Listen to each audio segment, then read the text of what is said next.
کسی نے پوچھا کہ لڑکے ایک دوسرے کو ہنسی مذاق میں لعنت دیتے ہیں اور کئی کئی مرتبہ بات بات پر لعنت دیتے ہیں، کیا یہ جائز ہے؟ جواب سماعت فرمائیے، احادیث میں مسلمان کو لعنت دینے کی سختی سے مذمت بیان فرمائی گئی اور مسلمان کو اس کام سے روکا گیا۔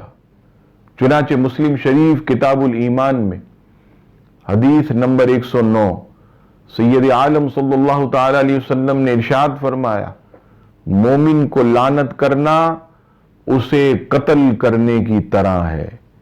اور ترمذی شریف کی حدیث پاک حدیث نمبر 1984 حضور نبی رحمت صلی اللہ تعالی علیہ وسلم نے ارشاد فرمایا کہ مومن لعنت کرنے والا، طعنہ دینے والا، فحش گو اور بیہودہ گفتگو کرنے والا نہیں ہوتا، مومن تو اچھی بات کرنے والا ہوتا ہے، وہ ایک دوسرے کو لعنت دینے والا نہیں ہوتا۔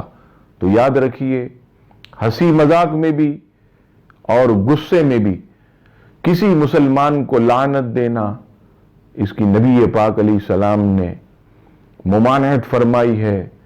ہم سب کو ان چیزوں سے بچنا چاہیے اور دوسروں کو بھی اس سے روکنا چاہیے۔